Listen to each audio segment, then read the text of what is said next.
Hello, everyone, and welcome to a very special edition of The Wrap, but now it's known as the WWE Post Game Live edition, as we're recapping a very busy weekend in WWE so far, as we get ready for the main event, which is going to be WWE Evolution tomorrow night from State Farm Arena in Atlanta, Georgia. But we're here tonight to recap two shows from WWE that went head to head with AEW All In, NXT's Great American Bash, and Saturday night's main event, all going down live from the Atlanta, Georgia. I'm Keila Cash, and by my side, as always, is my co-captain, my right hand, the sometimes advocate for the rapidly improving Ms. Jada Parker from NXT. I bring to you back on a very special edition of The Wrap via the WWE Post Game Live, the one, the only, Salty Scott Young.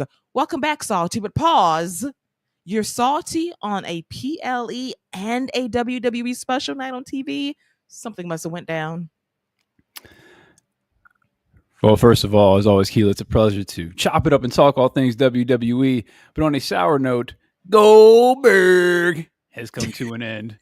So, as someone who enjoyed him as a literal child from the age that my kids were watching with me tonight, it's a little sad that this is the end of Goldberg's legendary run, but it's fine. Getting a little bored show earlier, that was fine. And then we had Saturday night's main event. What did you call that show? The Getting a Little Bored show, the GAB. The Getting a Little Bored show. Wow, you've changed the entire acronym and meaning of the NXT's Great American Bash. It did get a little boring. It really felt like a show that could have aired on NXT on a Tuesday night. And I have thoughts on that, but I do want to shout out people in the chat right now. Hello, Zach. Welcome to the Madness. That is our show. And Fernando, a longtime fan of the show as well. Good evening to you as well, sir. So Scott basically let his feelings be known about the Great American Bash. I let my feelings be known too, but let's keep it a buck. In the year 2026, when we're here again next year, because I'm sure WWE is going to counter program All In for old time's sake, I really need them to reassess how you present NXT. Because it's one thing to run the show on the same day as a major AEW pay-per-view. It is another thing to run it in a venue that is basically a supersized performance center with maybe 300 extra people in it. The aesthetics was dark, it was small, it was tight, it was cramped, and you compare it to All In a spacious stadium with thousands of fans, with the entrances, the talent, everything was just bigger in Texas on that night. And then we have NXT, very minor league in terms of presentation. So if you're going to go head to head, at the bare minimum, book an arena. Yeah, I think they might have tried, but you're not wrong about any of that. We all know what this was, what it is, and probably what it's going to be. I genuinely believe if this was on last week, this would have been a pretty solid show. Like, so there's some decent stuff on here. The main event choice was baffling, but that's a whole another thing. The show, just the whole vibe of the show, guys worked hard, and there's never disrespect to the men and women who do their thing in the ring. But as far as like the why and the what, that's a whole different story, and it just wasn't there. I will be even more bold in saying that the show felt soulless in some ways. I just felt like I was watching NXT on Peacock, and it was just a show. The matches were perfectly fine. Nothing had me standing up out of my seat in awe of anything. It just existed. There were some good matches mixed in, don't get me wrong. But this was, I think, a bad play by WWE. and they're most likely going to do it again. In fact, they're going to do it again via NXT Heat Wave next month, going head to head with Forbidden Door for AEW once again. So, like, lesson not learned, and you're going to be in another venue that's tight again. So, when you're trying to compare contrast two shows, it's like, what are we doing here? I know you're trying to eat into AEW's buy rate, trying to take away the viewership, but it's all about how you play the game. And right now, I think they're playing themselves at this point. Because if you bring on another card that's so in a venue that's tight compared to a big arena of fans that's way more invested in what's going on in their promotion, we need to kind of call it at this point. Yeah, well, I think Heat Wave will be presented a lot better than this was. This was very much just we don't want anybody to have fun except that no one gets to have a WrestleMania-esque weekend except us. That's all this was. Heat Wave to me just feels like, all right, we were planning on doing Heat Wave around this time anyway, so they're gonna do their show, we'll do ours. So that feels a little bit different, but you're not wrong as far as what we do now and what we do going forward, what we do with these next few shows. Let's see what they do. We do have some stuff going on with TNA on the horizon that does make some things interesting. So it almost feels like the TNA side of things with the NXT wrestlers is more appealing and more enticing than what we have going on with the NXT side, period. Yeah, and I think that NXT is trying to serve multiple masters at one time. We have TNA, we have LFG, we have Evolve. Listen, yes, these shows are on. It's like we're trying to push shows. No one watches LFG. No one watches that show except the hardcore of hardcore WWE fans. And you have to push the show because whoever wins it is going to ultimately be on NXT. They should start on Evolve, honestly speaking. But that's besides the point. But now you're trying to up viewership for shows that your fans aren't actively watching in bulk. And now you're doing this at the detriment of NXT that needs to focus on being NXT. I will say that Jasper's pretty good. I think Jasper fits in with what they're doing with NXT.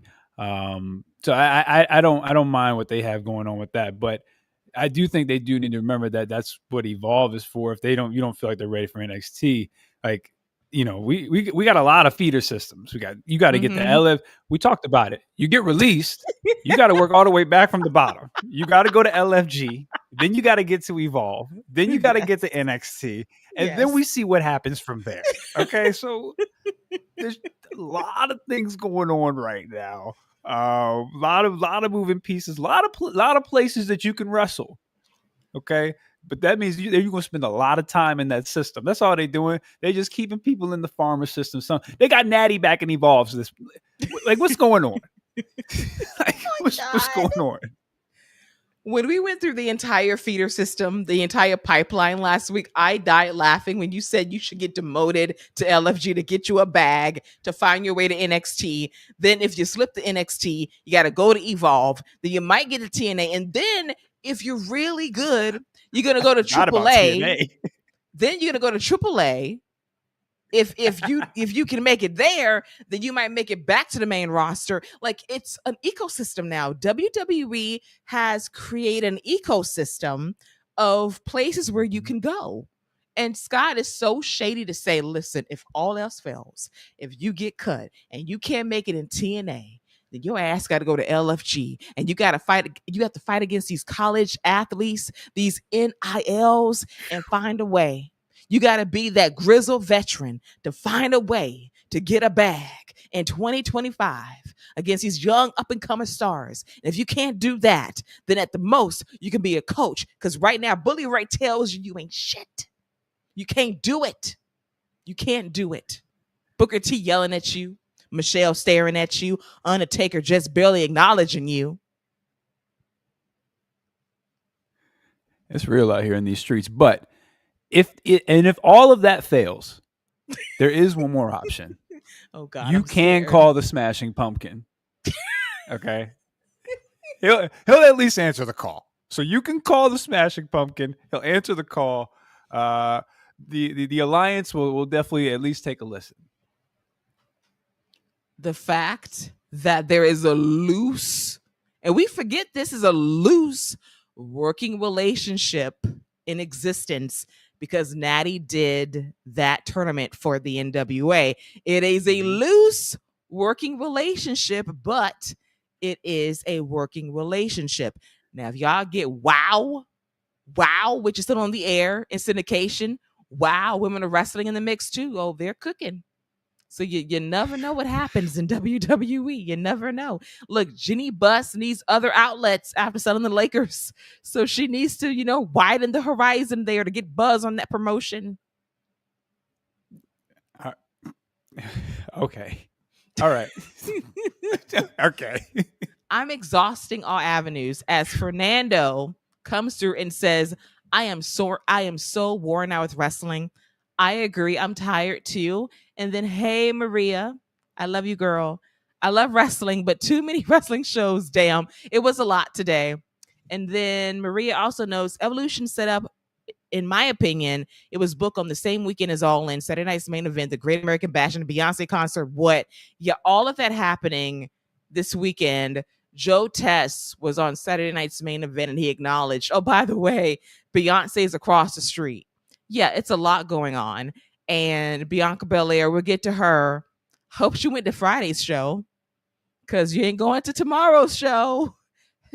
Unless your match she was there first. tonight. She was there tonight. You saw what she had on. You saw how she was dressed. She won't dress to compete. She won't in no rush to get to the ring. She like, listen, I look too good right now. I'm not doing nothing but walking out, and then I'm walking to the concert. Listen, Beyonce starts promptly at 8:45. Come on. I'm gonna be right there in my box suite. Okay. Come on. Montez is waiting on me. Okay. Yes. He's at the door. Door is open. I'm going in. Okay. I'm dressed for Cowboy Carter. That is what I'm here for. But let's get into Scott's favorite show of the day. And I'm speaking so facetiously about this, but it is the Great American Bash presented by NXT from Center Stage in Atlanta, Georgia. It was a show that existed head to head against All In. And our first match was Javon Evans, the young OG, versus the winner of LFG Season 1, Jasper Troy. The match in the beginning wasn't much for me. It did pick up towards the end. Nice no falls. The fans got into it. Jasper, I will say, for his level of experience, he's not bad. But I will say that he must ditch the very generic fit that he's wearing because it does not make you stand out. It just makes you look like a guy. And you need more than that. You need more than that to get over in 2025. Gear is important. How you present yourself is key. But thankfully, Javon Evans was able to get the W. But it speaks to the trust that NXT has in Javon Evans to carry a guy who's older than him, but Javon, in terms of wrestling experience, clears him. Yeah, this was nice. And Triple H didn't book it because it had two brothers in it. But we shout out to Evans. He definitely, I think what you said was spot on, and I 100% agree with you. The level of trust. I love that you said that because they've given him a lot of opportunities, even when things didn't go the way it was planned. Like he had the Orton match. The finish didn't go quite as we planned. The match was still good, great crowd reaction. He had the whole thing with Ricochet, where Ricochet played him like a drum. That happened. He's still getting opportunities, still getting wins on PLE. So the trust is really embedded there. And they truly see him as a veteran. And I think he should be on his way to the top. Hopefully, in the main event scene, I think what he's doing right now is just kind of treading water while the main events kind of figure out what they got going on as well. I don't know what Oba got. We'll get to him later. I don't know what his future holds, but hopefully Evans is somewhere in his way down the line. I hope so too. And I think that we talked about this a few months ago, that our hope by the end of the year is that Javon beats Oba Femi to become NXT champion. It needs to happen at a PLE, preferably before the end of this calendar year. We'll see if it happens. But yeah, there's a lot of trust with Javon Evans, which I like because he's a guy that is incredibly over talented. It's only going to get more better with more experience. And Jasper Troy was serviceable. He didn't feel out of place in this setting. He was good. I just wish that his fit was better to make him stand out, because he's giving generic right now. But hopefully he finds himself through his wardrobe and through his ability in the ring, because there's something there. There's a reason why he won LFG season 1, even though he looks like Mason. But that's besides the point. And then Scott on the Wrap tried to dial that back. But when you think about the same person I'm thinking about in my mind, that means we're in sync. I still will stand by that all day. First of all, again, that man don't look nothing like Mace face. Yes, he does, because you thought it in your head. So if it's in your mind, well, that's dual thinking. If you know me so well, then you thought the same thing subconsciously. No, I 100% disagree. But as far as Jasper's fit, we just talked about this, and you have to remember, this is like 2K. So when you're in LFG, you only get a certain amount of options and choices for your wardrobe. So I'm sorry, he's in NXT now, so he gets he should be getting a few more, but he's got to win matches, because then you get more, 8 XP, and then you start unlocking more stuff. So once he wins a couple, like that loss to Oba, he lost a lot of XP. So he had to lose some items, lost some wardrobe. So once he gets on a winning streak, gets some XP, he'll be right there. I am going to choose vindication. Thank you, Fernando. I am right. I am right. Jasper does look like him. Okay? There are clones of each other. Scott agrees. Scott agrees, even though he's in denial right now, because he's in my head. Because when we work together now for almost 4 years, that means we have twin brains. And when he thinks the same thing I'm thinking, that means we're in sync. Okay, well, I better see Jasper strike a pose here soon. And I need to see the little booty attack on the outside too. I since they clones and all that, I want to see the whole repertoire. And you're going to. I believe that. He might actually. He really might. Like that's kind of the big man move anyway. So he really might adopt the move with the hips or something. Listen, the hip attack is a very popular wrestling move today. He's going to bust it out. He might twerk a bit, might shake a little ass. I don't know, but I know for a fact that's Mason's twin. Thank you, Fernando, for backing me up. Thank you. It warms my heart. Getting a little emotional right now because I feel like I'm not alone in this theory, even though Scott's in denial. But you alone. No, I'm not. Fernando's right there. He's got my back. That's and true. I appreciate that. But in honor of our scale, Scott, on a scale of 1 to 5, whatever you want to call it, what do you rate this match? I'm gonna give it a 2.5, because we were past LFG. We should be at Evolve, but we're halfway into fully being in NXT. So about 2.5. 2.5 roll-ups. That's fair. Okay. Yeah. I love the Black Hole Slam, by the way. Oh, yeah. Big fan of the Black Hole Slam. An underappreciated move. Fernando gives it a 3.5. Very generous score.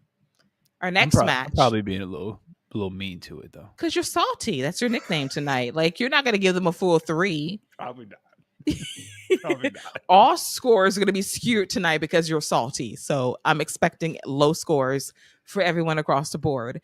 But our next match was for the NXT Women's North American Championship. It was our champion, Ruca, versus Izzi Dame from the Culling, the worst faction outside of that other group, the Flash and Light Screw from NXT, whatever they call themselves. This match was perfectly fine. It was really good.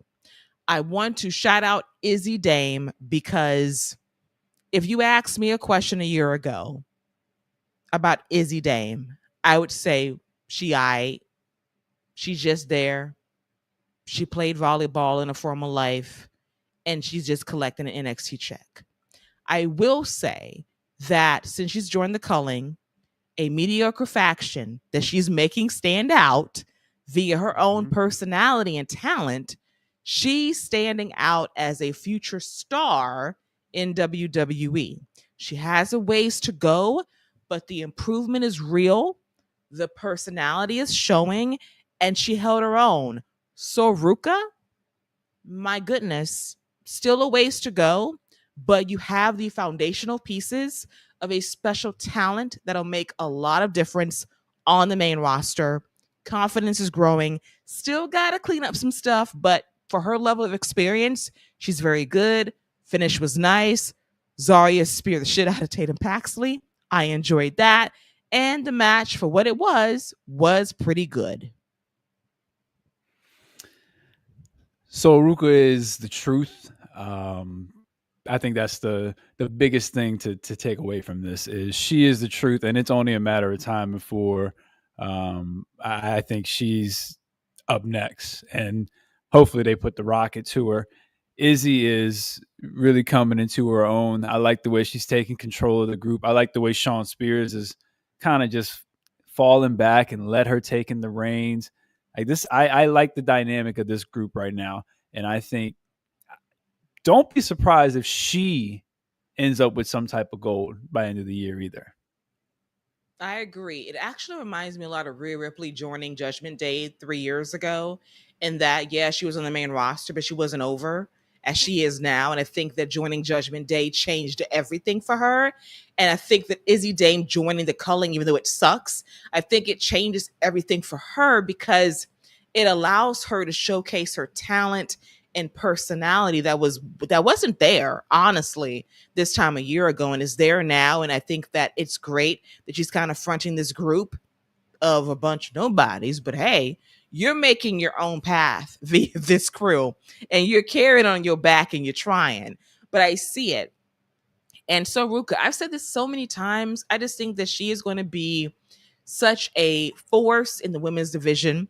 I know I've talked very boldly about that, but I stand by it because nobody can do what Soul can do in that ring. She's incredibly unique. Cheddar biscuits all day. She can go. Only going to get better when she gets down everything she needs to get down in terms of the fundamentals. She's going to be solid. She's going to be great, actually.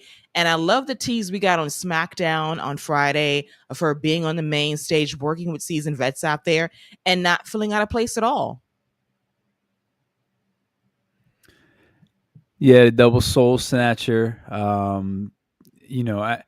I just think I am biased because she's biracial. I'm biracial. I'm always gonna be a little biased to the biracials, but she will just reach a different demographic because she's gonna look like certain people, and then they're gonna realize that she's different, and it's just gonna be a different vibe around her because there's going to be a kind of unification that just happens because there's going to be so many different people that will latch onto her because of the story, because of who she is, because of her dynamic. Then you talk about her athleticism, how she's able to pick this up. And you talk about nobody being able to do what she does in the ring athletically. The only person I think can really come close to her, and Bianca's a different type of athletic. I think Kalani Jordan's probably the only one who really can keep up with her. And I don't know if she can, but she's the only one that comes to mind where it's like she got that kind of bounce and spring to her and balance, and she's very nimble on her feet where she can do a lot of that same stuff. But she is the Ricochet of the women's division as far as she can and does do things that people don't even think should be even attempted. Yeah, it's very Ricochet Osprey-esque of her, and I love that. And I think she's going to be a big-time star. And big praise from our chat conversation. So Ruca, according to Fernando, is going to be the most over babyface in women's wrestling in 5 years. I made that declaration that she was going to be a big-time star on the main roster.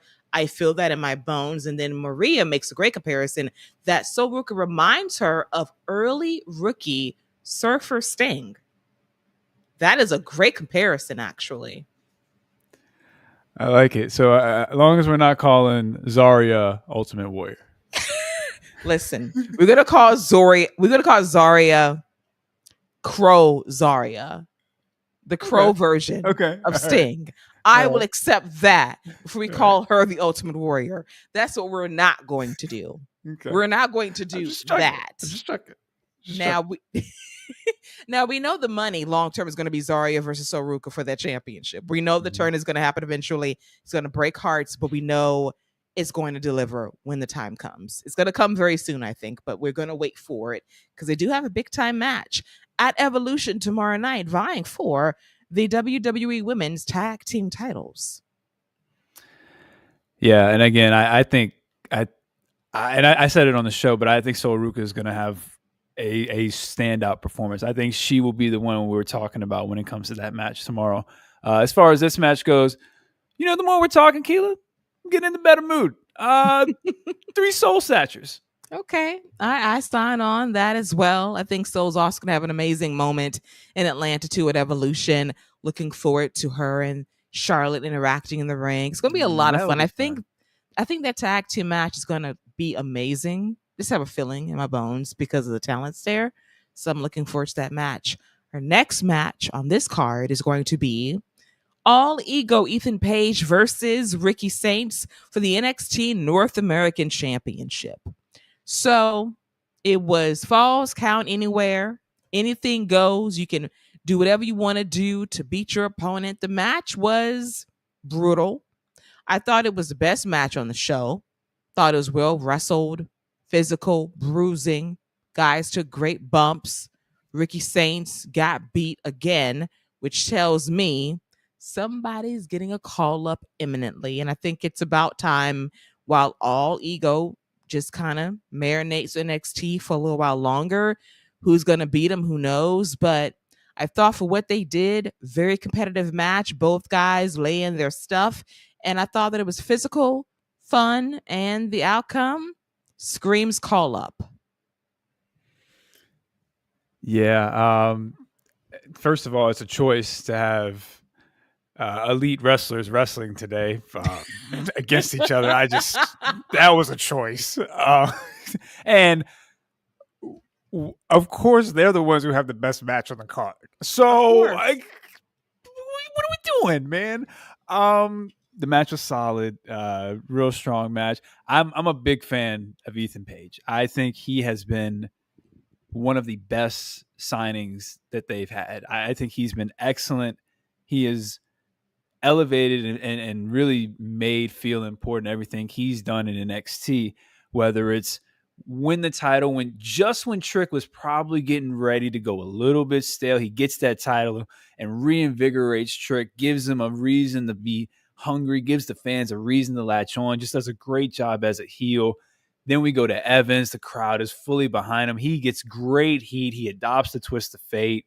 Like, his journey so far in NXT has been excellent. And now he's the North American champion. He's carrying that title the way Carmelo Hayes used to carry that title, where it felt like arguably the most important title on the show. Like, he is elevating that title because he's holding it. And I can't say enough good things about Ethan Page and what he's done in this run that he's had on NXT. I love All Ego Ethan Page.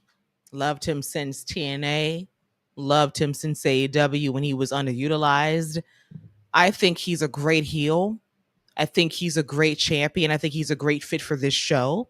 And I think the win made sense because if you're going to ultimately get over somebody, then you have to build up Ethan for this moment. I think Ricky Saints was never really a great fit for NXT because I felt like he was always meant for the main roster immediately. This was like a nice stopgap. Like, let's get your feet wet. Let's get you adapted to the WWE system. But it felt like he was never going to be here for long. And it felt like this was a swan song for him. Now, where he's going to go on the main roster to be determined. There have been some rumblings about him joining joining a certain group, but due to a possible injury, I don't know right now. It's kind of wild, kind of where we are right now in WWE because things do change rapidly. But All Ego Ethan Page, I think he has really proven himself to be a viable champion and a talent that can always deliver when it counts most. He's an underrated wrestler.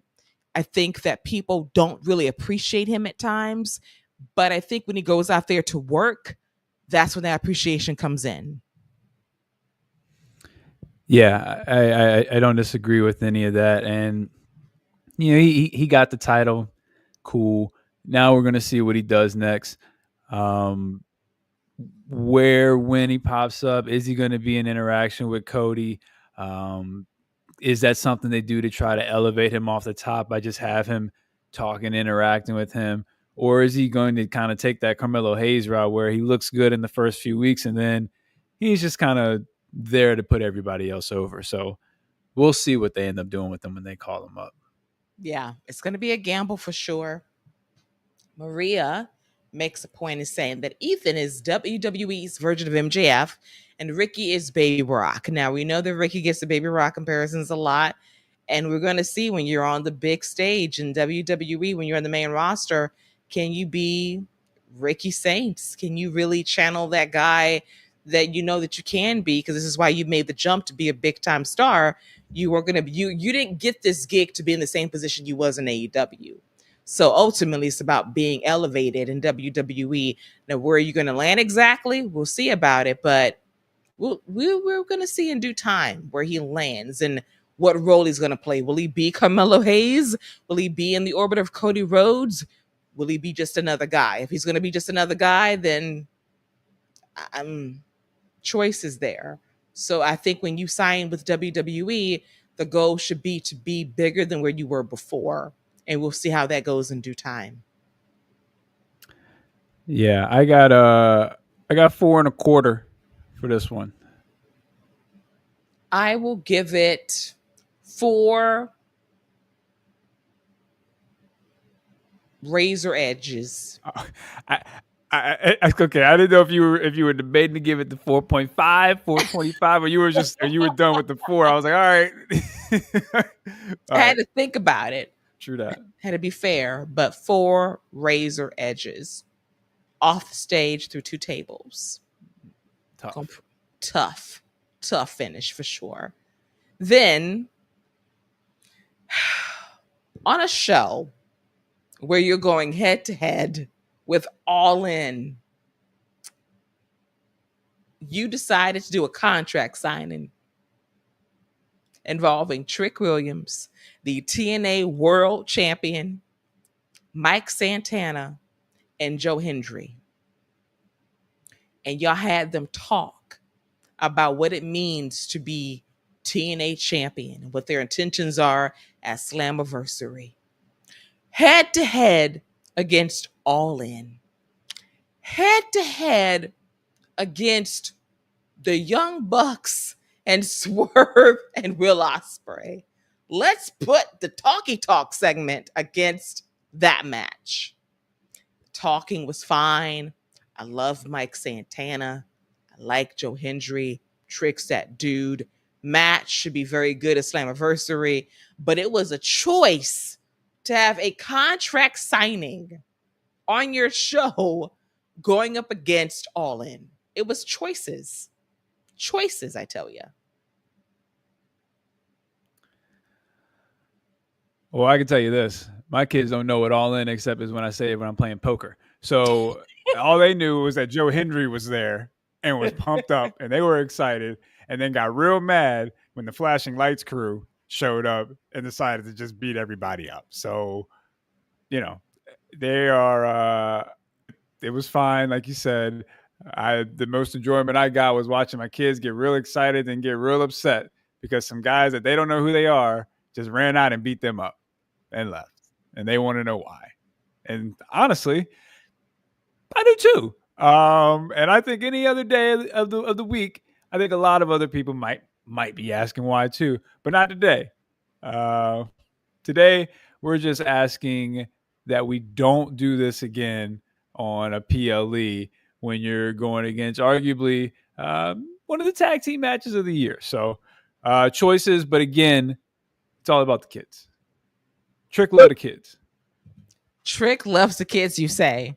Okay, as he ate a table crash in honor of the children because Joe and Mike teamed up to put his ass to a table and that made the children happy. I totally understand that. 100%. Listen, as long as your kids are happy, that's all that matters. It's all that matters at the end of the day. As long as the Scott Young household is happy about what happened. Let me tell you something. They better be happy. We contributed to 3. We had 3 different TVs on. That's 3 more viewers that they got. We got them up to 50. Okay, so they better be happy that we were watching. Not the cumulative total. Like, listen, we upped your numbers by at least 3%. So we did for you in that moment. Your viewership peaked during that contract signing for whatever reason because the children were locked in. You're welcome, by the way. Scott says, run me my money because I helped you in that segment. My kids were locked in. They loved it. They ate it up. Segment was fine.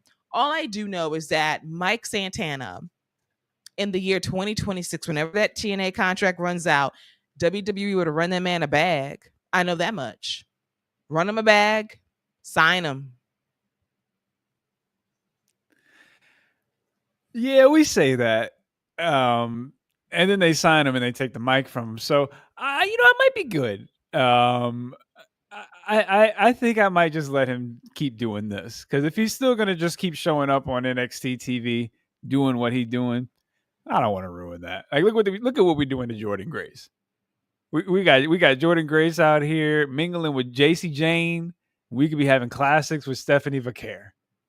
I don't need Santana and a returning Ridge Holland having 20-minute master classics over the TNA Championship. So I'm good on all that.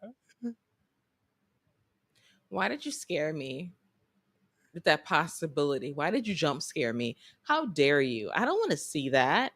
I don't want to even envision that. So listen, I still want Mike to get his bag, but if the synergy is still clicking, then sure. They better not take the mic from him.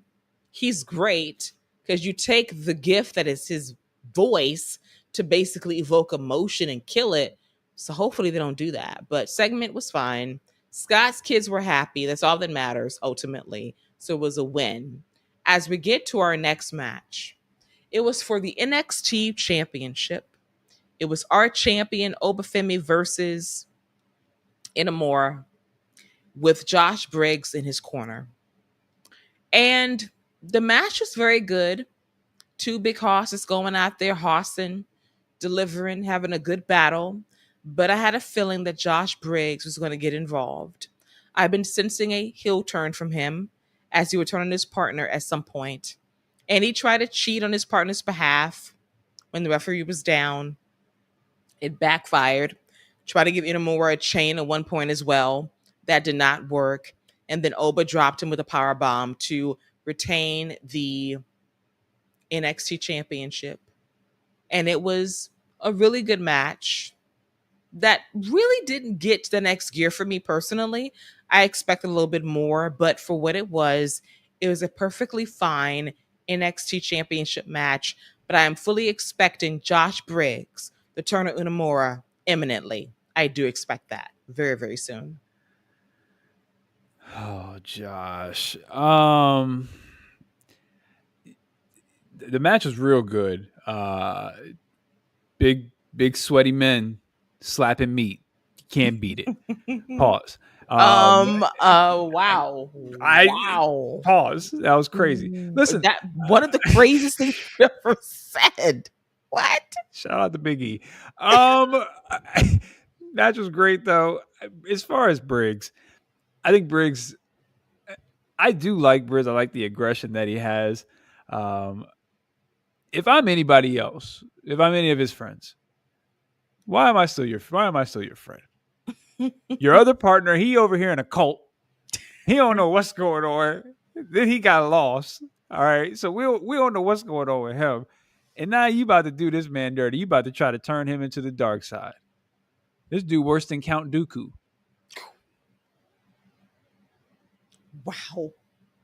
Wow. First of all, his partner has been kicked out of the cult. We don't know where he is right now. He's missing in action. We thought when he got cut, like, oh Lord, he really get cut in another way. but he still has a job right now, so maybe he'll be back with his tag team partner at some point. But yeah, Josh Briggs, they've had high hopes for him for a long time now, thinking he's like Stan Hansen reincarnated for the 2020s. I get it. A turn is happening real soon. I can sense it a mile away. And this match with Inamura and Oba was perfectly fine. I wanted a bit more. I'm not a big fan of outside interference. Kind of bugs me a bit because it just takes away from the flow of the match when it can just be about two big guys going out there and throwing haymakers. And it just existed. It was fine. But unfortunately, I wasn't blown away by the match. My expectations weren't met. Yeah, it was fine. I'm gonna give it. I think I probably enjoyed it a little bit more. I'm gonna give it 3 3/4 Oba bombs. A fair assessment. I co-sign on that score. And then Fernando notes that Josh Briggs has a lot of potential. I see JBL in him, a far better JBL in every way. Far better. Now, maybe not in charisma, but in terms of pure in-ring talent, far superior. Far is a strong word, but in the ring, yes, far superior. I don't know if Josh Briggs is far superior. I don't know if that means that JBL is better than I think he is, or Josh Briggs is worse than I think he is. But no. And I can definitely tell you this. For sure, he ain't nowhere near him when it comes to the mic. I know you said charisma, but the mic, they're not even in the same world. That is facts. That is a factual statement. But in terms of pure wrestling, Josh Briggs compared to JBL, APA JBL, old JBL, young JBL. Listen, he clears them. In terms of charisma and mic work, JBL still got it. But everything else, now remember that time not too long ago they had JBL trying to corner him and they stopped it. So we'll see where it goes from here. We'll see. All right. Then it is time for our main event. Now, Scott already told me that he was you're looking Scott was perplexed. He was flummoxed. He was shocked. What a word. That was a hell of a vocab you just pulled out right there. I had to. Because even before we talked about this match, you were like, how did this main event the show? And I was like, why did this main event the show? But a flummoxed Scott Young was stunned that Jordynne Grace and Blake Monroe main evented NXT's Great American Bash against the NXT Women's Champion, JC Jane, and Fallon Henley. Perfectly acceptable tag team match. It was fine for what it was. I will say that Fallon Henley wrestled like her rent was due. The water's about to be cut off. The lights was about to be disconnected. She wrestled like she was going to be competing at Evolution tomorrow night. And she won't because she's not in the Battle Royal, unfortunately. Her name wasn't called, but she wrestled like she was about to be at this PLE tomorrow night in this NXT Championship match. She wrestled like the rent was due. Outside of that, match is fine. Blake got the win for her team, pinned the NXT Women's Champion. All well and good. But to me, and I like everybody involved, to me, the standout was Fallon Henley. Well, yeah, Fallon Henley did wrestle like the lights were about to go out because her lights were going out because she ain't wrestling tomorrow night. So her rent is due because she got to pay her hotel fee and go home tomorrow night. So yeah, all that is true. She had to put work in. She is trying to get them to get her room for another night because the Beyonce concert will sold everything out for tomorrow. So she's trying to figure out a way to figure out what's going on. Okay. Again, this is why this show was doomed from the start. You put on a random tag team match a very random tag team match as your main event, for no reason. Like, the, I I just don't think you did yourself any favors with this. I know you want to put Blake over as a bit, and this is what you want Mike Santana to come over here and do. He about to be just like Jordynne Grace. Like Jordynne Grace got to be like, yo, when I was TNA champion, I was coming over here smashing all these women. Now I'm coming over here playing a sidekick to Sabrina, the new Sabrina Teenage Witch that we got over here. Like, what is going on? Shout out to Blake Monroe. I thought she looked fine. Everything was fine. The people who saw in AEW are going to be like, yeah, keep Blake. We'll take Mariah. So hopefully, we get to see a little bit more of the unhinged Blake sooner rather than later. I hope so too. Mariah May in AEW was a treat against Toni Storm. That feud was everything. Her charisma was everything. Like, she played a bitch to perfection. Psychotic bitch at that. She was great at it. So we need that. Prayers already up for Jordynne, because when she wins that championship, Blake gonna be looking at you real funny. Like, she's gonna be like, hey, Muscle Muffin, I love you. Then she's gonna kill you. She's gonna destroy you. So yeah, she's Muscle Muffin right now. But when she wins that championship, possibly maybe tomorrow, she's gonna be public enemy number one, target on your back, and Blake is going to just destroy you. And I'm looking forward to it. We need unhinged Blake imminently to really sell things for this new path for her in WWE. And Fernando agrees. Fallon was the MVP of this main event. She should have won the NXT championship instead of JC. Do I want my girl to be a transitional champion? I don't know. But what I do know is that I do think that it's time for her to get called up. I do think it's time to do that. As we always say, is there a plan when you get called up? Because ask several people last year, they got called up, they got cut. Sometimes it just doesn't work out. But I do think that if they push Fallon, she could be somebody, preferably as a baby face, because I think that's her true calling. Like, she's a nice, mean mug and heel, but I think her actual gift is a baby face. Yeah, Zoe Stark, when she comes back, she's going to be looking for 2 new members of the Chitty Chitty Bang Bang crew. So there you go. I think Blake Monroe will be a great dominant heel champion for Sol Ruca to dethrone and become the face of NXT.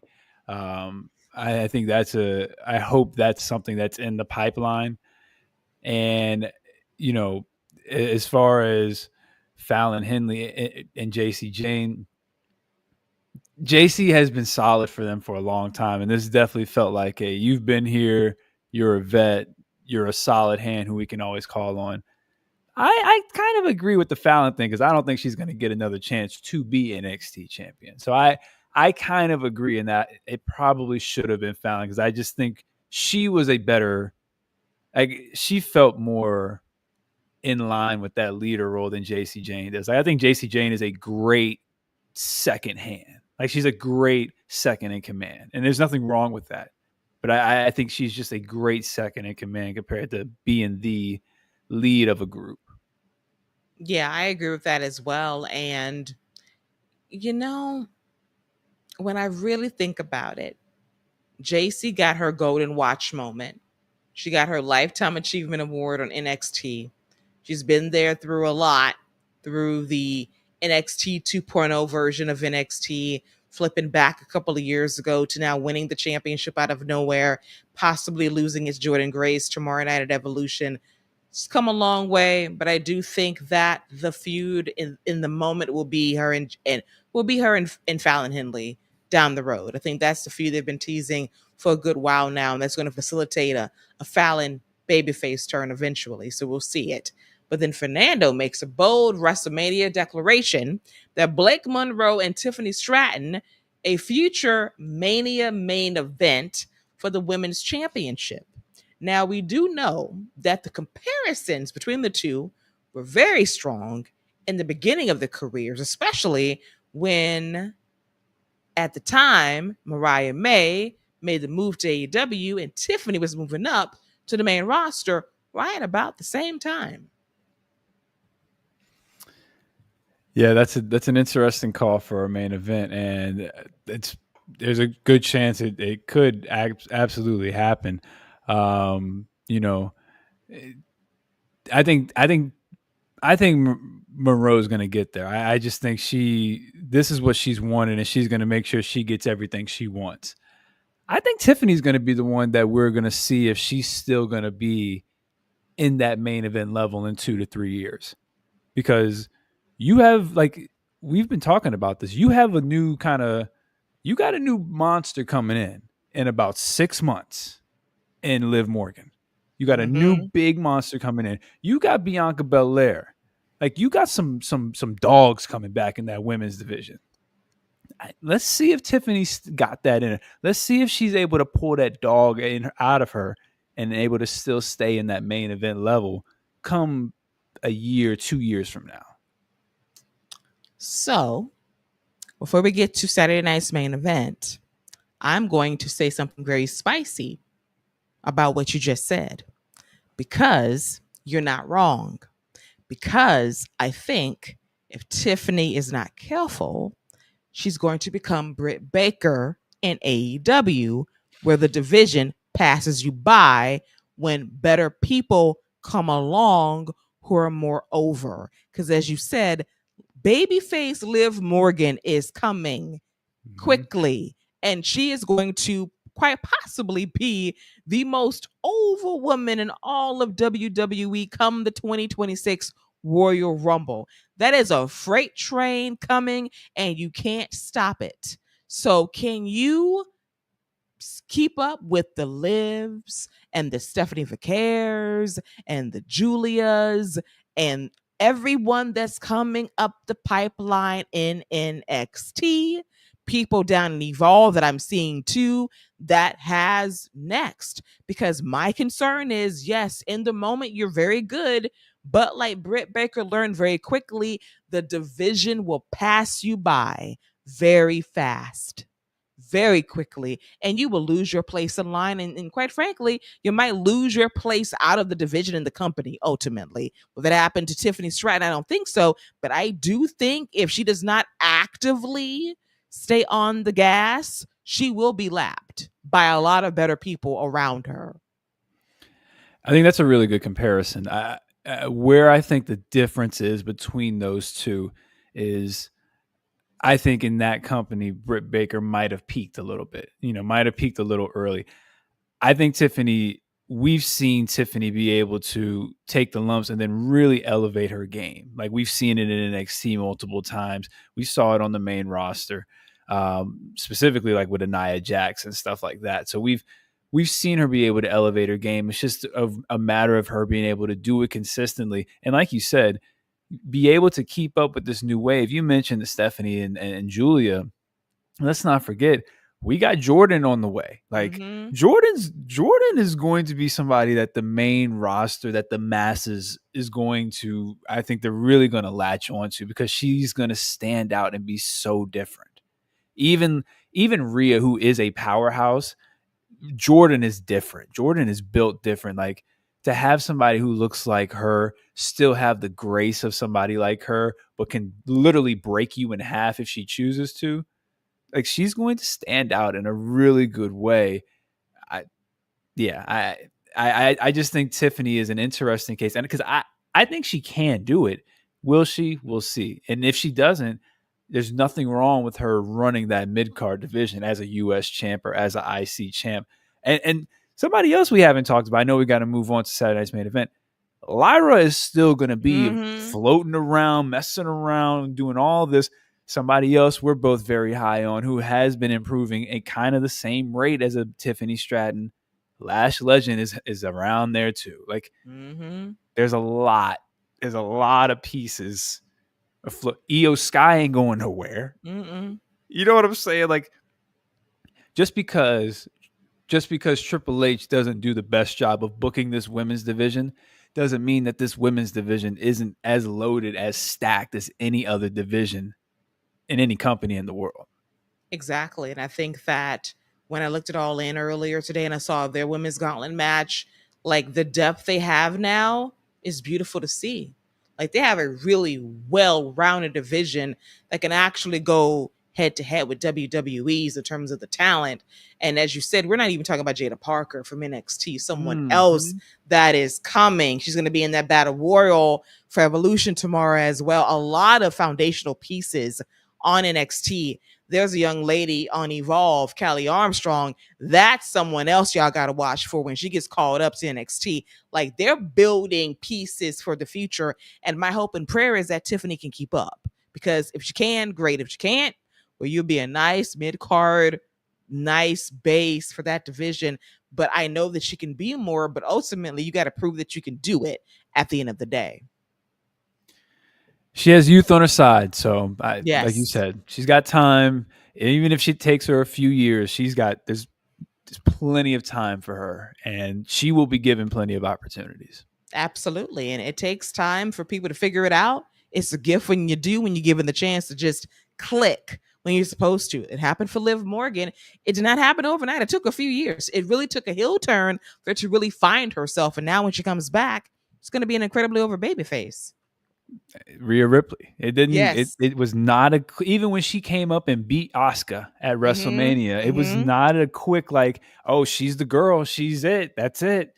It took Rhea a while to get to that point where she was mommy, where she was on top, and where every time you saw her face, the crowd just went ballistic. That took time. That took progression. That took good grace with the crowd. That took her putting in that work, and that's all she's got to do. So.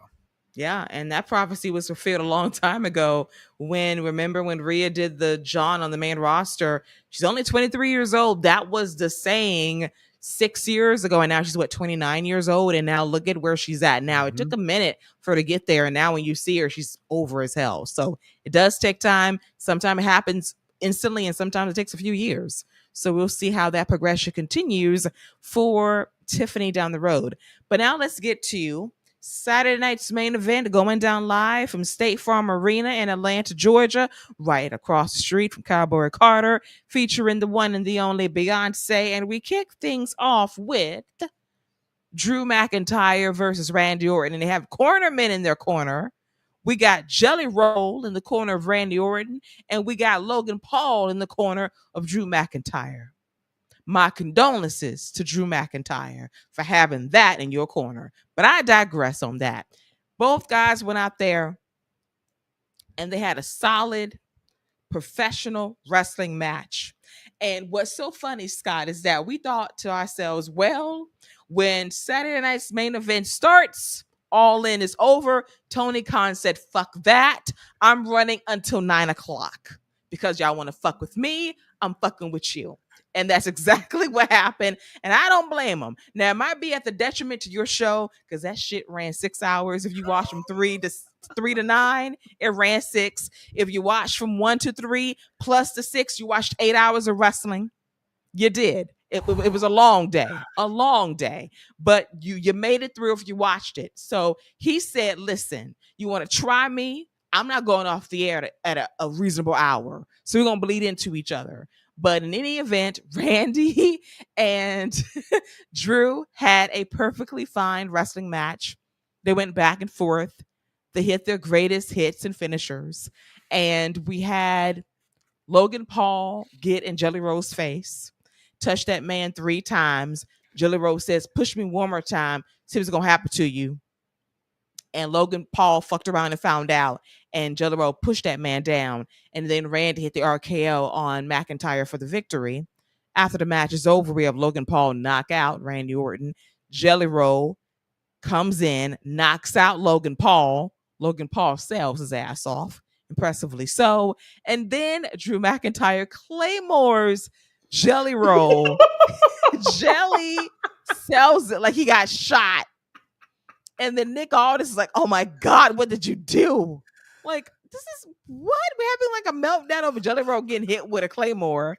And so now it builds to a tag team match involving Randy Orton and Jelly Roll versus Logan Paul and Drew McIntyre. Once again, my condolences to Drew McIntyre. This entire matchup is an acid trip. but I'm going to say something very boldly.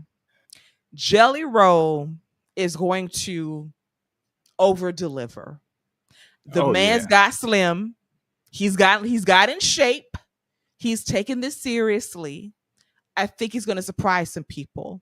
I know a lot of fans are dumping on this, but I think people learned a lesson after Bad Bunny that you shall never underestimate a musical artist that puts in the work and they train, because they might surprise you. So I am ready to be remarkably surprised by Jelly Roll. And Logan Paul is in the very unique position of being the seasoned vet out there trying to hold his own against Jelly Roll. I think Jelly Roll is going to shock a lot of people, and he's going to win over a lot of fans when this is said and done, and he's going to get that Bad Bunny pop when it's all over with. So, oh boy, couple things. couple things. First of all, me personally, outside of Akibono at WrestleMania against the Big Show at a sumo match, I haven't doubted a celebrity cameo or wrestling match since Snooki went out there and was very serviceable. Listen, okay? She that whole did her match thing around. out there, was flipping and flopping all over the ring, hitting her moves like she was supposed to, and looks, man, I was like, you know what? I won't doubt them ever again. Okay, won't doubt about it. Stephen Amell came in there and was Green Arrowing it all up. You got Bad Bunny out, like, so I'm gonna give it a shot. Okay, Jelly Roll out there looking like a dead man walking. Okay, he learned the hard way. You don't come in here on no winning streak. All right, nobody's a liar. Okay, and I know he went in there and was like, "Listen, Randy, I need a favor. Let me come out there for you to match." But that's all besides the point. The match was fine.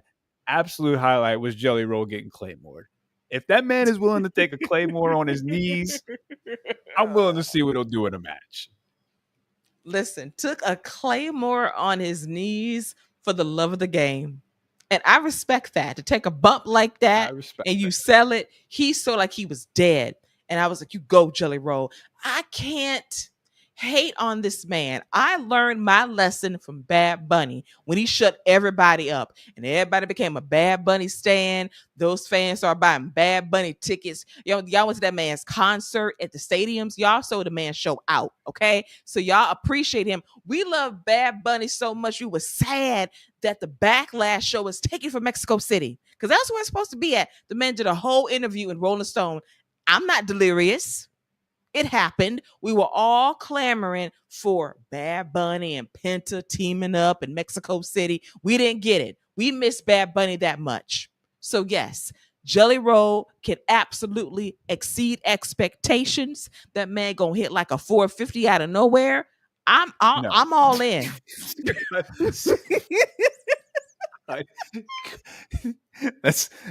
We might get a Vader bomb. Okay, we might get a Vader bomb. Okay, or a bonsai drop or something. But I'm gonna tell you what we're not gonna get. The only 450, actually, we might get a 450, but it's gonna be from Logan Paul. Because I'm gonna tell you something. You said it. If the way he was bumping around in that little bit is going to be any indication, he's going to be a madman in a pinball for Jelly Roll. Yes. He's going to be out there doing the most. He really is. And Fernando, you're correct. He's going to do a much better job than Travis Scott, who literally went out there to try to break Cody. Bust that man's eardrum. We cannot have you out there. Irresponsible.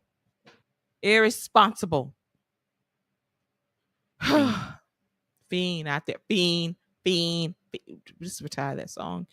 Meanwhile, Fernando also knows that Lawrence Taylor is the GOAT of celebrity matches, in my opinion. Well, he's got some company now. There's an argument to be made in that department now. We got Bad Bunny, we got Big Brother Logan Paul, Jelly Roll. Let me ask you a question about that, Keila. Mm-hmm. Can we count Logan Paul as a celebrity wrestler anymore? I mean, he's around He's around frequently. Whoa, shit. Damn. I mean, he is though. Like, let me see. Roman's worked how many matches this year? 2? shoot, 3? he's probably Logan Paul's probably worked more matches than Rhea Ripley. Oh wow. That's yeah. If we're keeping it a buck. Listen, he does work quarterly. That is true. So you might be right. I still classify him as a celebrity wrestler. Okay. Because he calls himself an influencer. Had the nerve to call Jelly Roll a celebrity who doesn't belong when I got a kick out of that. I'm hoping they did that. I'm hoping that was intentional for him. I don't know if it was, Keila. Let's not give him too much credit. But I'm hoping that was intentional and that the irony was supposed to be like, what? Bruh. What? It was very ironic for him to say that. Like, dude, you are here because of your celebrity. You're not here because, oh my God, I'm a wrestler. No, bitch, your celebrity happens to wrestle. And you're good at it, begrudgingly so. Right. And I'm glad that you woke up last month and performed because you was kind of sleepwalking the last few matches. We'll see what you do at SummerSlam at MetLife Stadium. But overall, I enjoyed this. Jelly Roll, I enjoy you. They love you, Jelly. They chant Jelly. But I will say this about Jelly Roll. He does have the best sad puppy face. He does. He was so conflicted as what he was going to do. Like, should I go out there and help Randy? Should I hit Logan? He was so like the perfect puppy dog, sad face. I don't know what to do. He was like, no, what he was thinking was, man, this is going to be a great song. I can't wait to go home and write this song. I got a new hit on my hands. Oh, man. Listen, Jelly going to be writing songs after this. So I like Jelly Roll as an artist. Like I listen to him. The kids listen to him. He got a song on that movie Twisters. So my kids they didn't expect him to come out, and they were very confused as to why Jelly Roll was out there and wasn't singing. So they didn't understand. And then when he got kicked in the head, it was like, oh God. Like somebody help me. Like it was all pandemonium. I loved it.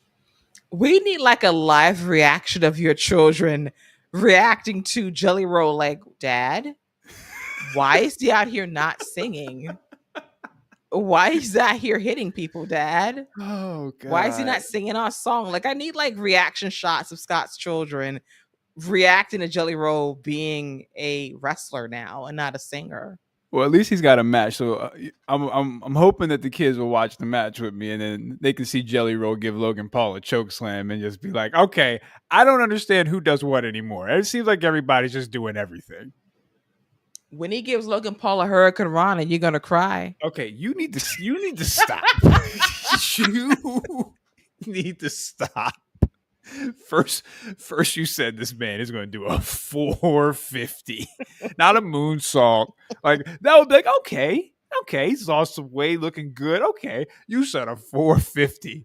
Then you said a Hurricane Rana that'll make John Cena look like Rey Mysterio Jr. Followed by a Canadian destroyer.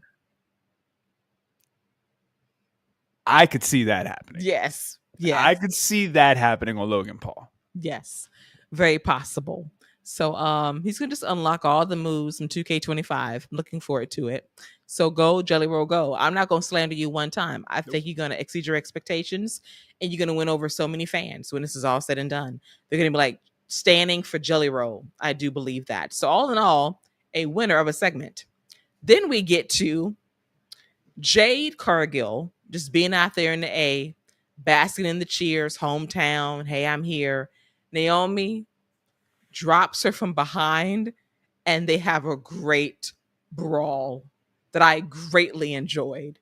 And the highlight for me was the one shot Jade got in on Naomi. It was a clean shot.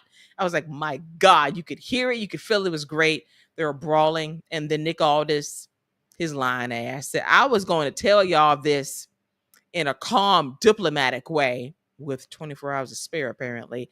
But I was going to let y'all know that in this match, No Holds Barred, that you're going to have a very special guest referee. And that is the EST of WWE, Bianca Belair.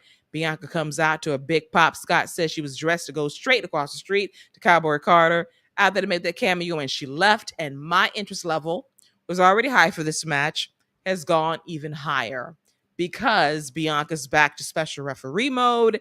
And now I wonder how this match is going to go and who she's going to show her allegiance to when it's all said and done. Yeah, it adds another layer of intrigue to this match. They have lucked into having a great feud going into this pay-per-view for this one. Naomi and Jade have done a really good job. Now they just need to do that in the ring again. And I think they will. I think Naomi she's on a career run right now. And I think tomorrow night, I've been saying this for a while, I think tomorrow night culminates that run. And I think she becomes the WWE Women's Champion tomorrow. It's a strong possibility. I think that her and Jade are going to have a really good match. I think that's something to prove since their match at WrestleMania. If Jade can bring that fire that she brought in that brawl to a match that is going to be extremely physical and you get to do shit at ringside and do crazy stuff, you can let loose and just go. It's going to be great. What role Bianca plays, we'll see about it. I can't wait to see a referee fit. You know, she's going to design one up real nice for us tomorrow night. Looking forward to that. But Naomi, I think at this stage of her career, is on that career run, as you said, doing her best character work ever. And I think that this feud with Jade has been great. It's been going on for months, and now it culminates in this match tomorrow. And as he said, it will ultimately, I think, lead to Naomi cashing in that briefcase on Tiffany to win that championship, and she'll go on to SummerSlam, and then Jade and her can run it back at MetLife. And I think that'll be a match that I think that has a bit more weight to it versus Jade and Tiffany. Yeah, I 100% do as well. And I think the Bianca thing adds another layer of intrigue, because if she's back, how does she fit in? Where does she fit in? There's no way she doesn't make a 2-night SummerSlam card. So there's a lot of moving pieces. There's going to be a lot more matches, a lot more opportunities. This is one of the better stories, male or female, that they're telling right now. Yeah, and then you looked at Jay's face when Bianca came out. They have not squared their issue since this turn happened back at Elimination Chamber. They have not had a conversation about this one-on-one. So it's a lot of raw emotions. It's a great story, and I'm looking forward to it tomorrow night. Now, what side Bianca plays at the end? We should call it down the middle. Will she be fair and square? I don't know. But we did predict some time ago that we would like to see a heel run of Naomi and Bianca together. Would that be possible with them sticking to Jade? We'll see. Yeah, that would be fun. But you know what? I think I'm here. I think I'm here for Naomi just being unhinged by herself. I don't. At first, I was doing it because I was hating, because the briefcase. Perennial hater for years, by the way. Now he's turned the corner like he did on Liv. He's seen the light. I'm with you. She was merely a drawstring bag, and she has been slowly evolving. And Naomi is Miss Money in the Bank, the briefcase. I think she don't need nobody. She's good on her own. I was really saying that because I just thought she would feed well off of Bianca. She would play all well, but I'm here for Naomi just having the spotlight solely on her right now. I agree. She's run with this character. She's having fun with it. The social media stuff is hilarious. What's in the briefcase is actually hilarious too, because like how are you passing airport security, girl, with stun guns and razors and voodoo dolls of your husband? Like, how is this getting past the TSA? I wonder, how is that happening? It's not. She driving. She ain't flying nowhere. That's why she ain't doing this international day. She ain't going to Clash. She ain't going to Clash. All she doing is driving. Most likely, for sure. And then Fernando notes in his own theory that Jade wins the championship from Tiffany and then Naomi cashes in on Jade afterwards. That's possible too. Yes. And then Fernando also likes to see Bianca resist the darkness and remain a babyface. I would like to see it too. I loved hearing a Bianca Belair pop tonight versus those dreaded boos we got heading into WrestleMania and during the actual Mania match. Like, y'all fickle ass fans. Y'all bothered me a lot during that stretch of time. But hopefully we're back to normal and Bianca gets to pop some love that she deserves because she did nothing wrong. In storyline, not a thing.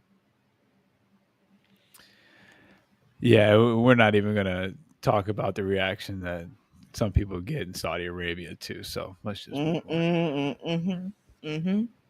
That's going to be a case study one day because the evidence is clearly there. Clearly. Ain't nothing to study. Ain't nothing to study. We know what it is. You heard what Naomi said. We already know what it is. Yep.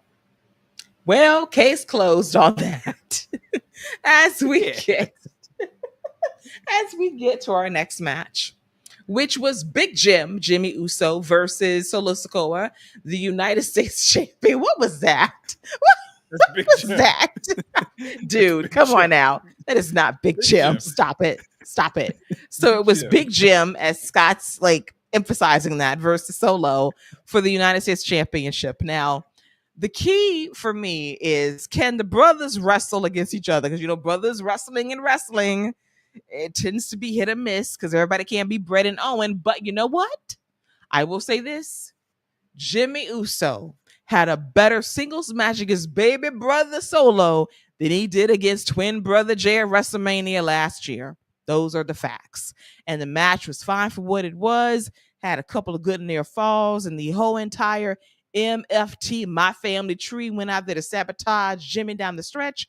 And Solo, with the assist from Talatonga, got the dub. And then after that, they beat his ass. And then Solo hit the Samoan spike on his brother Jimmy. And then after that, which was weird to me, Jacob Fatu just shows up after your cousin gets beat up so you can make your own run-in to beat up your own family and not save your own cousin. Weird. I think we're going to get to the point when the bloodline is just going to have their own hour on SmackDown. Instead of them going back to 3 hours, it's just going to be the bloodline hour. And the other thing, Solo Sikoa, I just think Solo is a lot better than people give him credit for. Whether they don't like him because he was overpushed or whether because he had a failed mob impersonation. Ever since he decided to just be himself and let loose and just be this off the wall type of dude, I have thoroughly enjoyed Solo Sikoa. And the MFTs, I like the name. I rock with the name. I like the MFTs better than I like the Bloodline 2.0.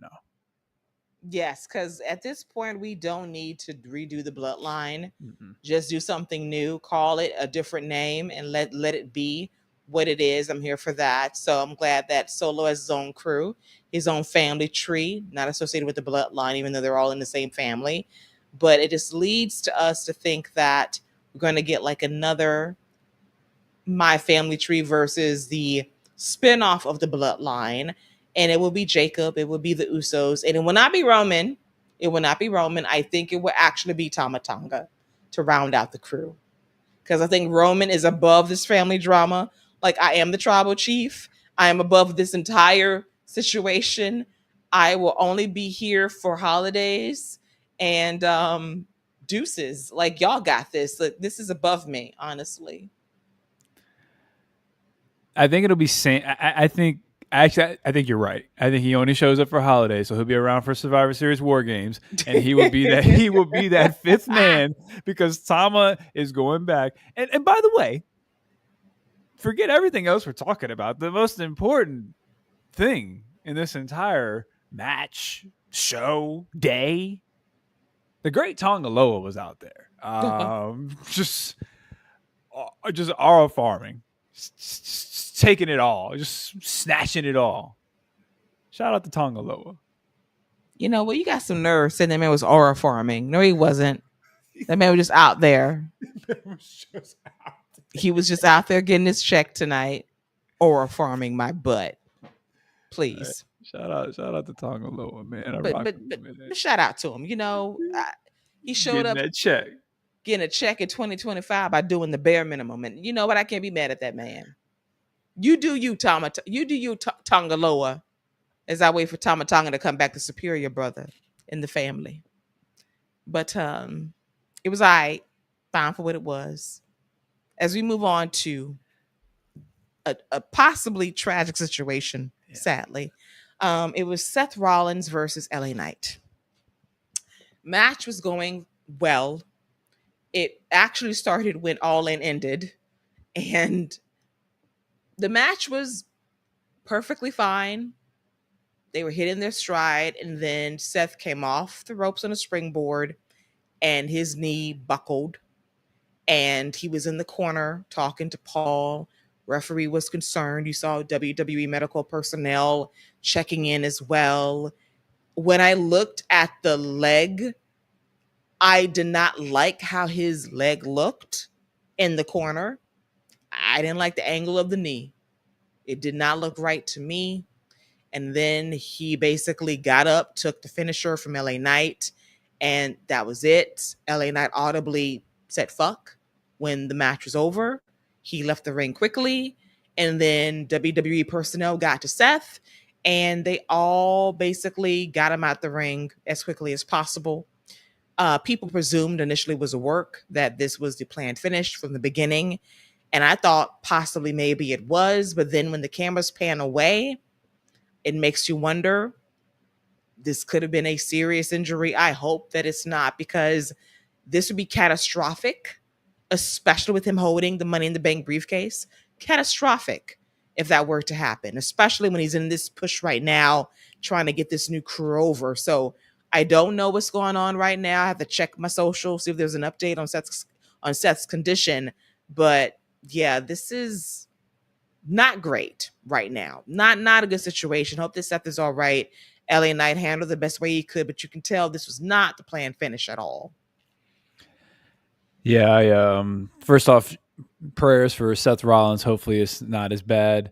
Hopefully it's something that he can recover from sooner rather than later. As far as what we do or what they do going forward, LA Knight gets a big win.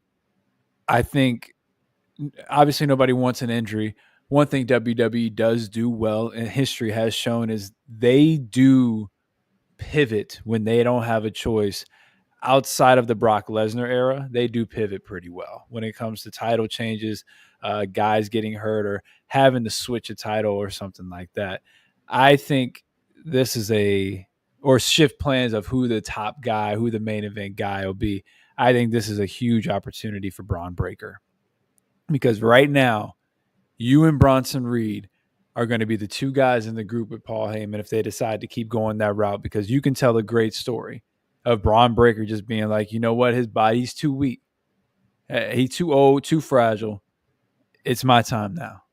Now I'm taking the reins. You could put the rocket strap I'm talking about, to Braun Breaker right now and just be like, let's see what happens.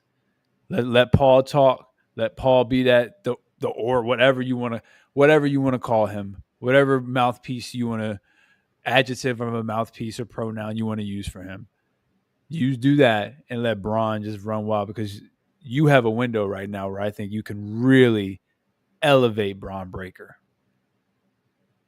Yeah, it's time. And then I think Russell Votes noted about an hour ago, the sense from a source just now is that Seth Rollins' injury is legit. We don't know how bad it is. I pray that it's nothing torn. I really hope it's not a torn ACL. I really hope that's not the case. But as you said, if something happens to Seth in terms of him not being able to be there, then I think it's time for the Rocket to be firmly strapped to Braun Breaker If he has to be your surrogate, Mr. Money in the Bank, so be it. Yep. Because now is the time to push the guy that's there. That's the hot hand that can carry things. And then, because we are in an era now when you leave due to injury, when you come back, you're going to be so over as a baby face. That's going to be Seth. If we're trying to think out long term, if this is going to be a long term injury that's going to keep him out for a good bit, he's going to come back as an over baby face. And he's gonna probably come from Braun. He's probably gonna come from Braun Breaker at some point. But if he is really truly hurt, it does create the domino effect of, well, there won't be no Seth and Roman anytime soon. Seth and CM Punk, that's out the door. If there was a cash in tonight,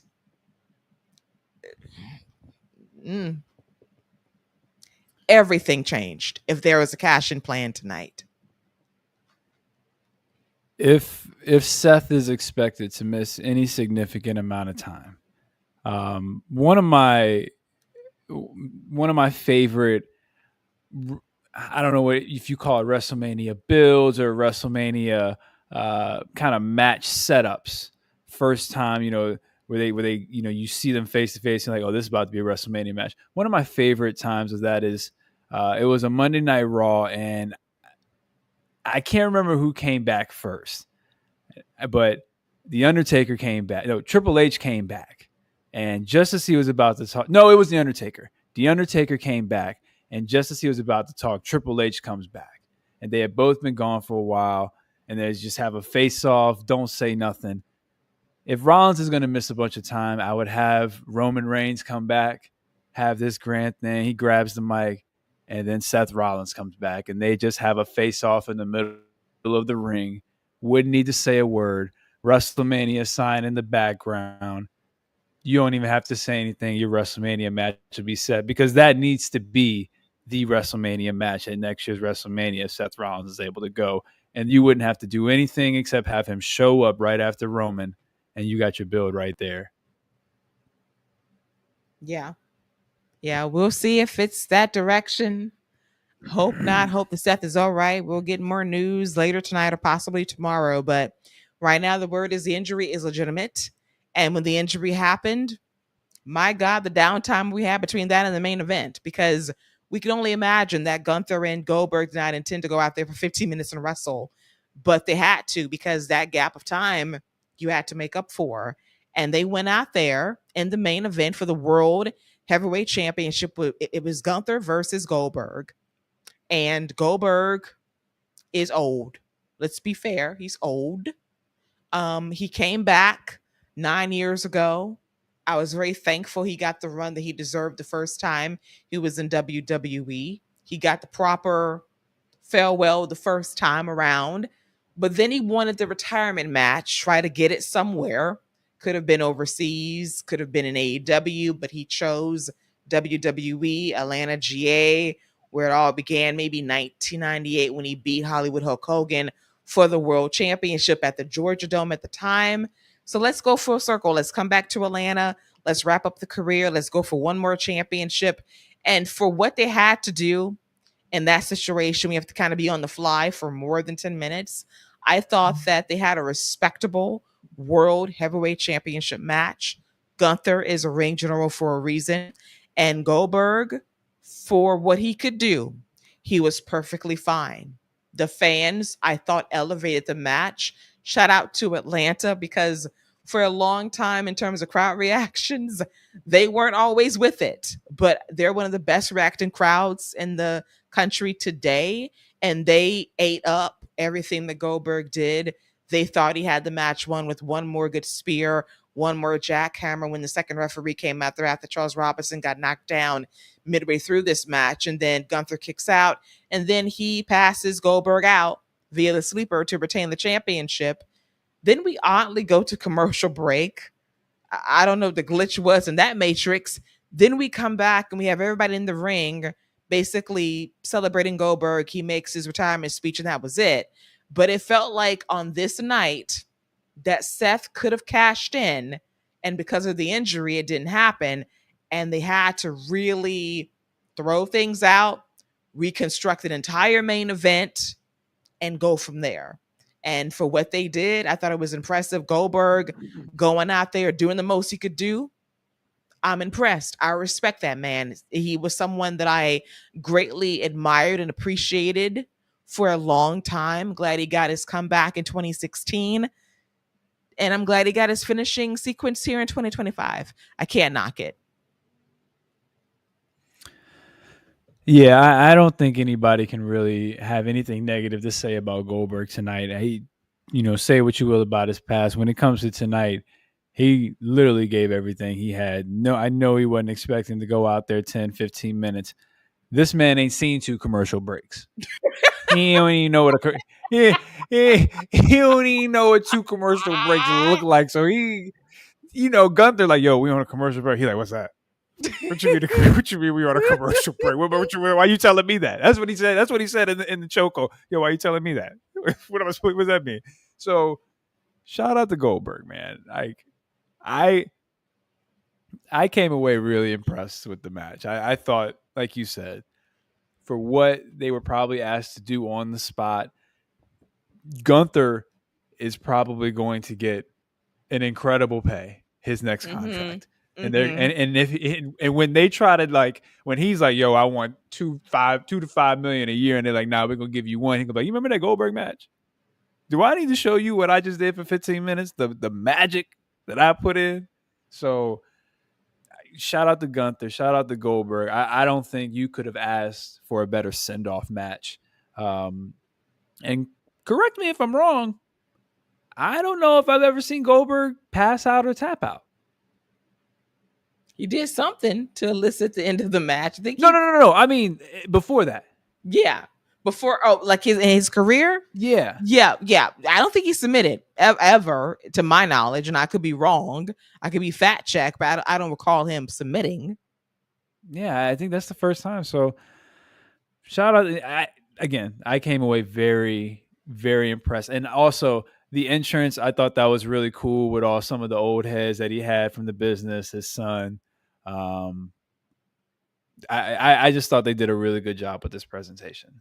Yeah, Gabe got thrown out there by Gunther. They try to throw hands like, okay, Gabe, so when football doesn't work out, we know where you're going to be in about, 2028? You're going to be in WWE. He got a little size on him, too. He got a little size on him. Yeah. You remember when little Gabe was out there 10 years ago? Look. Hey, in 3 years, him and Dominic Mysterio about to start forming factions. Oh my God. Just telling you. Listen, when the babes grow up before our eyes and they become like stars, I think Gabe has something. I think he does. I think he's going to be like Dominic. Oh, he's so cute and adorable. And then he becomes this bastard in like 20 years. It's amazing how that happened. So I see it for Gabe too. I do. So yeah, for what they were able to do, and that was on the fly, I was impressed. And I will always respect and appreciate Goldberg. I love the OG head of security knocking on the door one more time, letting Goldberg out. And then in the year 2025, we get to see Ernest the Cat Miller. I was like, is that Ernie? Yes, it is. Could not believe my eyes. Could not believe it. We got a lot in this match. Little Nate got speared. Yes. Just a lot going on. Like I had a really good time with the match. Obviously it didn't compare to anything else in ring wise that you saw from the first 2 shows. It wasn't as good as the other main events, but I just thought it was a really this is probably Goldberg said, y'all don't think I can put on a match that goes long? I'll put on a match that's longer than my entire career. Wow. Now, I think Goldberg has gone at least 20 a couple of times in his 20? career. I think he has. Okay, I know the Lashley match was actually pretty long. I think that was like 12 minutes at SummerSlam. I do question the 20 though, unless we're talking like elimination chambers. And he was definitely the last one to come out of that chamber. You know he was. Damn well he didn't start the match. Well, if he did start it, he was like the second one to get pinned. Let's be for real. Alrighty. And there's some comments. Fernando, who was scared to death tonight, our major nightmare scenario is finally over. Goldberg did not win the World Championship. Yeah, we are spared from that. And then Fernando gives prayers up to Seth, as we all are right now. And Maria, our fact expert, says first time submitted ever. Thank you, Maria. Thank you. And then she also notes that Goldberg and Sting's sons in a tag team. Look out in the future. I would be all for like a second generation Nexus style faction forming and just running roughshod. I think that would be pretty dope. You could even throw Lexus King in there in his rotating chair. Not his rotating chair. His sliding chair. That chair does not rotate. It slides. Doesn't it rotate around on the way when it's on the slide? It glides. It does not rotate. It glides. I could have sworn there was a slight turn on the chair when he was sliding down. Maybe it's just the glide and it's looking. Maybe it's the camera that's turning. The camera might be turning, but dude is gliding in a straightforward motion on the side. And then he gets up like he's doing something incredible, like whatever, dude. If he doesn't dye his beard like an egregious color, yeah, he could do this too. But I sense great things for Gabe once football fails. I don't want to be pessimistic about his football career, but it will fail. And he will get signed to an NIL deal by WWE. Okay. He will. It's imminent. Hey, so let me ask you. He gets signed to the NIL deal. Where does he start? Does he start at the bottom, LFG? Or does he get to skip LFG, maybe start at Evolve? What are we doing? For ratings, if the show is still on the air, we're going to LFG first. We got to see the start of Gabe Goldberg's ascent to Evolve, then NXT, then the main roster where he links up with Scott Steiner's son. So you have Braun and you got the little Steiner, and then you have like Gabe all rolling in a crew together. So we skipping TNA. TNA might be owned by WWE at some point. So that'd be like their own feeder system. They'll be like on Amazon Prime in 2030. We're not sending them to AAA. Damn, there's so many options. And I'm guessing Billy's not picking up the phone. Billy might not have a company by then. So Smashing Pumpkin might just foreclose in his promotion by then. It'll be liquidated in a fire sale. Nah, Nick Aldis will go buy it at that point. And listen, I had that belt for too long, did too much. I'll just buy it. Listen, I have $5. You want me to get it? I'll get it. Just buy it. I'll buy it. So Fernando, also a fact-checking expert, says his match with Bret Hart, I think, went 20 minutes or a little less. Well, I'm sure somebody in Hawaii was very happy with that, with what happened tonight. Is that where Bret is? Yeah, right now. Mm-hmm. See, like, why tonight? Why do you have to take a shot at Goldberg tonight? Nobody let Bret be in wherever you just said he was. Hawaii. He's living it. He's living it with his black queen, and he's shading Goldberg. That man invited to the cookout. For life. That man was at the cookout before the cookout started. Listen, he was at the cookout before the food was on the grill. He went and picked up the food. He went to the store to pick up the food to put on the grill. Because when you saw that man with salt and pepper, it was a wrap. It was a wrap. Right then and there, that man had a lifetime invitation to the cookout. Yeah, that photo didn't look forced. And not one bit. He was so comfy. He was like, oh, yeah. I won't even talk about him. I was talking about them. They was like, Bret. Listen, young Bret, just saying, prime Bret, cheddar biscuits all day. Tell you something, prime Shawn Michaels, that's why they was fighting. Them sunny days. Listen, that's why they were beefing. Two pretty men, just pretty. Just pretty for no reason. Beefing because they were so pretty. Because they thought one was prettier than the other. And they was like, well, if I'm not prettier than you, I'm better than you in the ring. And the other one was like, well, no, you're not. No, you're not. No, you're not. you know. So, it was just an all-time battle, but now they've made peace. Even though Brett still has no love for Silver people, and I do love the fact he stands on business on that. He'll show up, but he'll look at you sideways. Paul Levesque. Yeah, he do all that now because he know Levesque got a pacemaker. So Oh my he God. know he know Triple H can't do but so much. If I shade him, what he gonna say to me? When Yeah, can he's you like, what come you gonna next do? time, Brett? What you gonna do, Hunter? What you gonna do? What you gonna do? Come get me. Come get me. What you gonna do? Screw me? You did that 30 years ago. What else you got? Pause. Well, well, well, I'm being factual. But True that though, no doubt. No doubt. No doubt. No doubt. alrighty, so that was Saturday night's main event. It was a show. It existed. It was perfectly fine. solid. Solid show. Hometown crowd delivered the excitement level. And now we turn our attention to Evolution. Now, outside of All In, I think that Evolution will be the show of the weekend. I look at the card, I see the potential. I think it's going to be a great night. I think it's going to be special.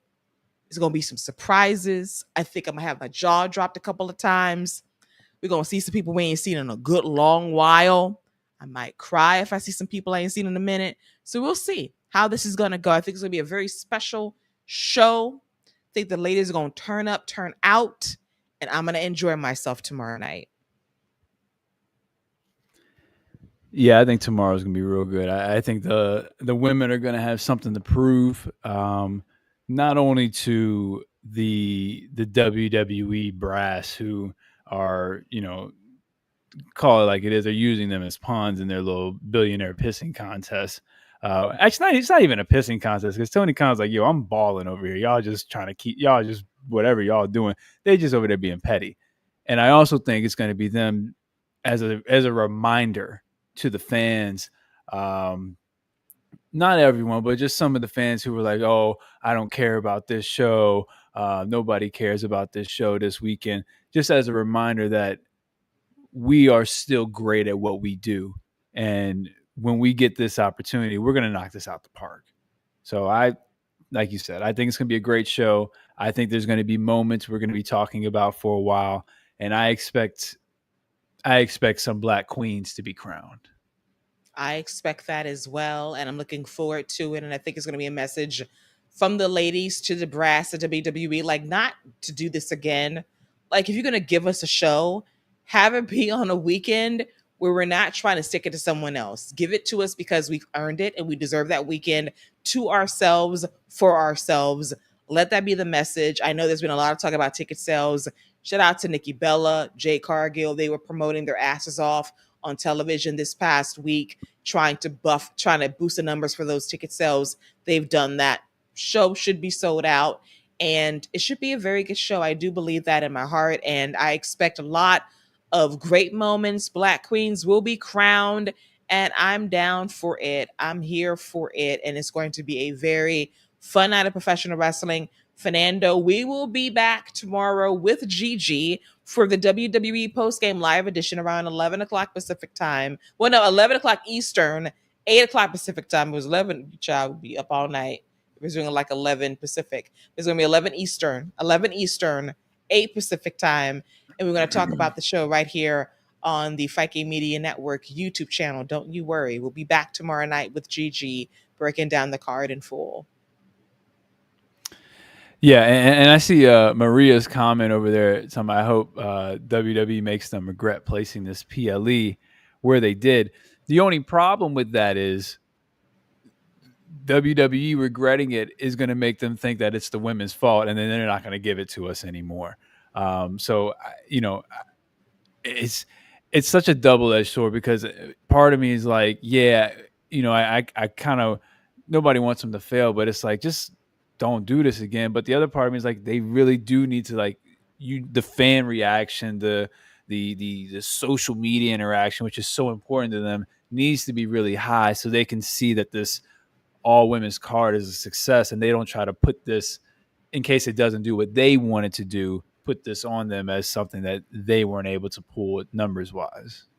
Exactly. So I think fans got to pull up tomorrow night, day of. If tickets are still available, buy them. Go to the show, walk up, sell it out legitimately. Be loud, be interactive, be into the action, be up for it, and just celebrate the women out there that are putting on a show. That's a message that can be sent to the higher ups in WWE that put them in this position to begin with. And they're probably betting the house to say, well, we gave you what you wanted, and now you've proven to us we don't need to do it again. But no, do it again, prove them wrong, make it a point to say, hey, you thought we couldn't do this. You put us in a position where we had to compete against a very busy weekend of professional wrestling just to outshine someone else on their weekend. But now we get the chance to go out there and do what we do by over delivering despite the position you put us in. And that will give them the reason to say, hey, let's go out there and put on a show. Yep. And like we both have said, I think they will do that. I think they'll put on one of the better PLEs that WWE is going to have all year, to be honest with you. I think that Intercontinental title 3-way is going to be really special.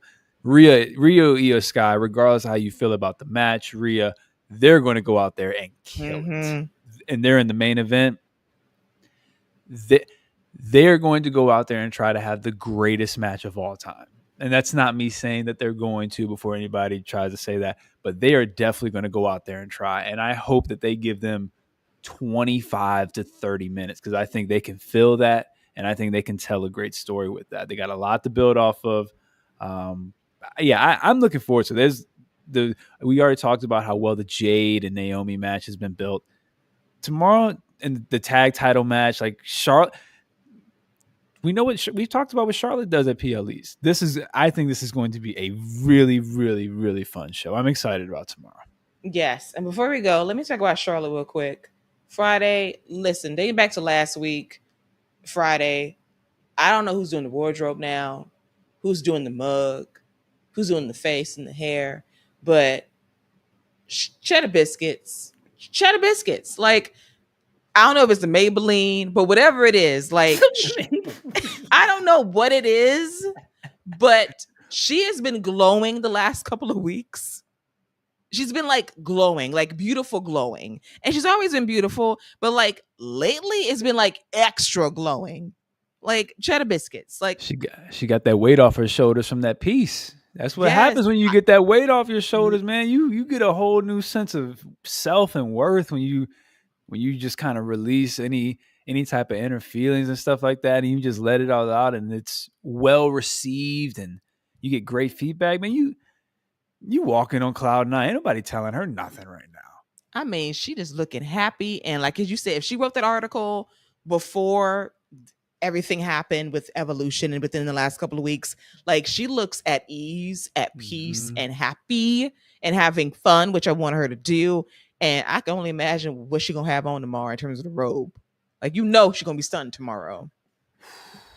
Evolution, man. She's definitely gonna. I'm gonna tell you what. You talk about Charlotte. She ain't the one I'm looking forward to. I ain't seen my girl Bianca make a big time entrance in a while, so I hope she got something planned for me. In the special referee outfit, she's gonna be extra. That Jordynne is gonna be glistened up. Yes. You're right. Looking forward to the show tomorrow. So that is a wrap for a very busy, long day of professional wrestling. Our live stream has come to an end. Thank all of you for being in the chat tonight. That was so much fun. We love the interaction. We'll be back with Gigi tomorrow for another WWE Post Game live recapping WWE Evolution. But Scott, thank you for joining me, as I think that your mood went from salty to perky at some point during this live stream.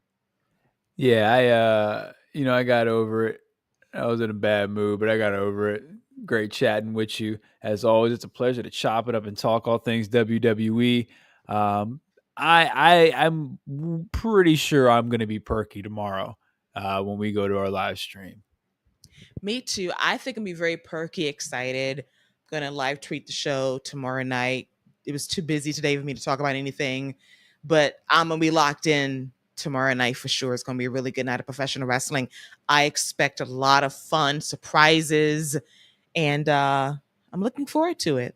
Looking forward to running it back with you and Gigi tomorrow night. So until then, that is a wrap for the Great American Bash NXT style and Saturday night's main event involving Goldberg's retirement match. We'll be back tomorrow night at 11 o'clock p.m. Eastern right here on the Viking Media Network via YouTube to recap WWE Evolution with the one and only Garrett Gonzalez. So for myself and for Salty Scott Young, that is a wrap for a WWE Post Game Live. Until next time, until tomorrow night, take care and bye-bye.